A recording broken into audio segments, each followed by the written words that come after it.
Hello Anisha, क्या सोच रही हो? यही कि काश मैं चांद पर जा सकती, कितना मजा आता।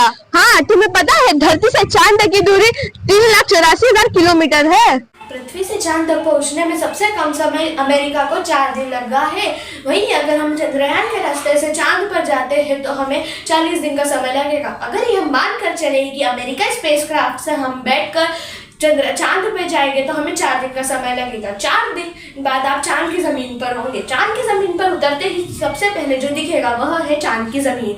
आपको चांद की जमीन उबड़ खाबड़ दिखाई देगी, हर तरफ बड़े बड़े पत्थर दिखाई देंगे। जब आप चांद की जमीन पर खड़े होकर ऊपर की ओर देखेंगे तो आपको हमारा खूबसूरत ग्रह पृथ्वी दिखाई देगा, जिसमें पृथ्वी आपको साफ साफ अपने अक्ष पर घूर्णन करती दिखाई देगी। चांद का गुरुत्वाकर्षण पृथ्वी के मुकाबले 6 गुना कम है, यानी चांद पर हमारा वजन 6 गुना कम हो जाता है। यदि पृथ्वी पर आपका वजन 60 किलो है तो चांद की जमीन पर आपका वजन केवल 10 किलो रह जाएगा। यानी कि जब आप चांद की जमीन पर चल रहे होंगे, आप उछल उछल के चल रहे होंगे और आपको एकदम हल्का फुल्का फील हो रहा होगा। इसी कारण है जब नील आर्मस्ट्रांग चांद पर गए थे जब वो उछल उछल कर चल रहे थे, क्योंकि चांद पर पृथ्वी की तरह चल पाना संभव नहीं है।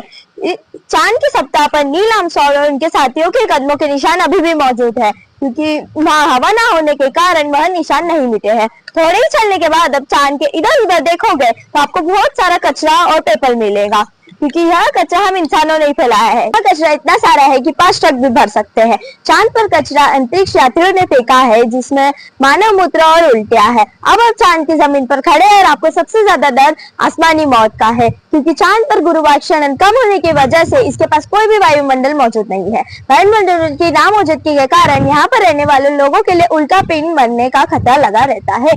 यानी कि आप चांद पर खड़े हैं और पता नहीं कब एक बड़ा पत्थर गिर कर आए और आपकी मौत हो जाएगी। यही वजह है कि पृथ्वी से देखने पर वह काले धब्बे दिखाई देते हैं, पर असलियत में वो पत्थर है जहाँ पर सूर्य की रोशनी ना पहुंचने के कारण वह धब्बे दिखाई देते हैं। अब आसमान में सबसे ज्यादा चमक जाने वाली चीज सूर्य के अलावा चंद्रमा भी है। जब हम पृथ्वी से आसमान की तरफ देखेंगे तो हमें आसमान नीला दिखाई देगा, लेकिन जब हम चांद से आसमान की तरफ देखेंगे तो हमें आसमान नीला नहीं बल्कि काला दिखाई देगा। यानी आप जब भी ऊपर आसमान की तरफ देखेंगे तो आपको लगेगा कि आप काले आसमान की दुनिया में आ गए हैं। अब चांद पर खड़े होकर बोरिंग फील कर रहे हैं, हम मजाक नहीं कर रहे। अमेरिकी अंतरिक्ष एजेंसी नासा ने वर्ल्ड रिकॉर्ड में अपना नाम दर्ज करवाते हुए चांद पर वाईफाई की सुविधा उपलब्ध करा दी है, जो कि 3 Mbps तक स्पीड इंटरनेट देता है। यानी आप आराम से चांद पर इंटरनेट चलाकर अपना एंटरटेनमेंट कर सकते हैं। अब आपका मन हो रहा है कि इंटरनेट बहुत हुआ, मैं चांद से पृथ्वी अपने घर पर फोन लगाकर बात करती हूँ।